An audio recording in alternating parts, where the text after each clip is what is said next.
Պարոն Խոջյան, գործընկերս քիչ առաջ ասեց կարկուտի եւ դրա հետևանքով տուժած մեր հարավոր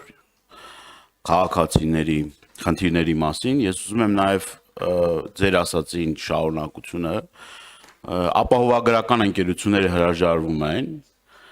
մարդկանց հետ պայմանագիր կնքել, սա արդեն մասսայական է, բազմաթիվ դիմումներ ենք ստանում, երբ որ մեր հայրենակիցները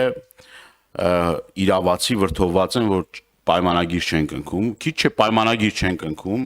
շատ տեղերում է, որ կարկուտից տուժում են մեր հայրենակիցները, այդտեղ վնասի գնահատում չեն իրականացնում, ես եթե պետք է նաև կուղարկեմ ձեզ այդ տվյալները, որտեղ որ չեն իրականացնում, հիմա մարդը կանգնում է փաստի առաջ, ապահովագրական ընկերությունը հրաժարվում է պայմանագիր կնքելուց, կարկուտը գալիս է 100% իր եղած չեղած ուրեմն բանը անում, ջարդում է, այս մարդը վարկային պարտավորություններ ունի, չի կարողանում իր վարկային պարտավորությունները կատարի ու սննկացման է գնում։ Հիմա մենք պետք է ձեռ բռնենք այդ մարդկանց։ Այսինքն եւ այստեղ պետությունը անելիք ունի։ Եթե կոնկրետ մենք էլ օրենսդրական ինչ որ աշխատանքներ պետք է անենք, այս առումով պետք է անենք, մենակ չթողենք այդ մարդկանց։ Եւ հարցս հետեւյալն է, արդյոք դուք վերջնական գնահատում արեք եւ այս ընթացքում գոնե որոշ փոխհատուցումներ, եթե ասել եք չեմ լսել, ներողություն եմ խնդրում, տրվել են մարդկանց եւ ինչքան կոնկրետ թվերով կարակ ասեք, այսքան մարդկանց տվել են։ Եվ երկրորդ հարցս կապված է կոնյակագործության հետ։ Բազմաթիվ անգամներ ստեղից հնչեցրել են, որ այդ ոլորտը բացի թողի վիճակում է եւ շատ մեծ խնդիրների առջեւ է կանգնած։ Գիտեք, խնդրի մասին չեմ ուզում նորից էլի ներկայացնեմ, կապված Վրաստանում այնտեղ նաեւ մեր բեռնատարների կան, այս ուղղությամբ ինչ որ աշխատանքներ արվում են, ինչ սպասեն, հիմա մեզ լսող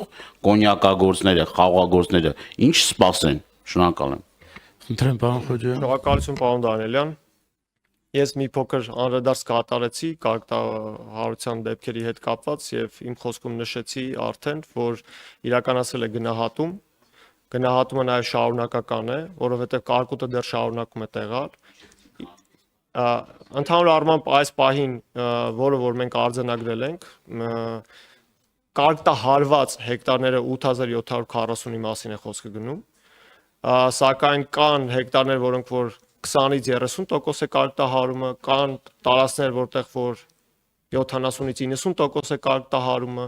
եւ որոշ արձանագրումներ ունենք, որտեղ որ գրված է 100% կարգտահարություններ։ Եվ իհարկե այս մասով մենք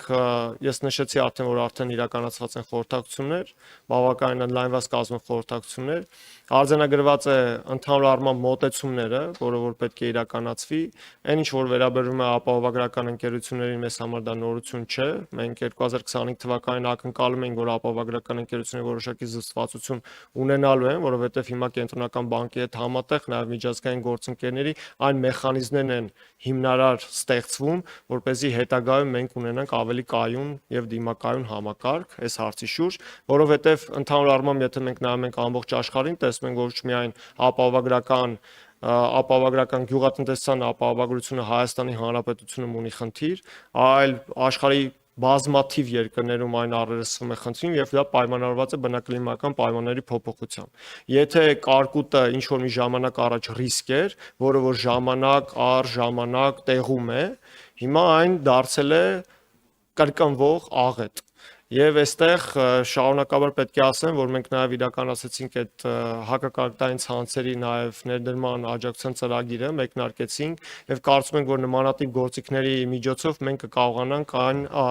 ոչ միայն վնասների, ոչ միայն ծախսերի փոխհատուցում իրականացնենք, այլ այդ գործիքների ներդրման միջոցով կկարողանանք բերքը պաշտպանել, որովհետեւ մեր նպատակը գյուղատնտեսության ոլորտում ոչ միայն ֆերմերի ծախսի փոխհատուցումն է, այլ ընդհանուր բերքը ունենան, որպեսզի բերքը մտնի նաև տնտեսություն եւ վարություն բերի նաև մեր ֆերմերային տնտեսություններին։ Քանի որ կարկուտը նաև շարունակական է, այս մասով պետք է ասեմ, որ մենք այս պահին դեռ զսպվածություն ենք սահմանել մինչև հունիսի 20-25-ը ամբողջական պատկերը ունենալուց հետո նոր արդեն առաջարկով կգանք, բայց հիմքում դրված է այն ծախսային գնահատականը, որը որ ապահովագրական համակարգում գործել է։ Ինչ վերաբերում է պարոն Դանիելյան կոնյակագործությանը, ես մի փոքր ուղղակի անդրադառնամ, ձեզ համար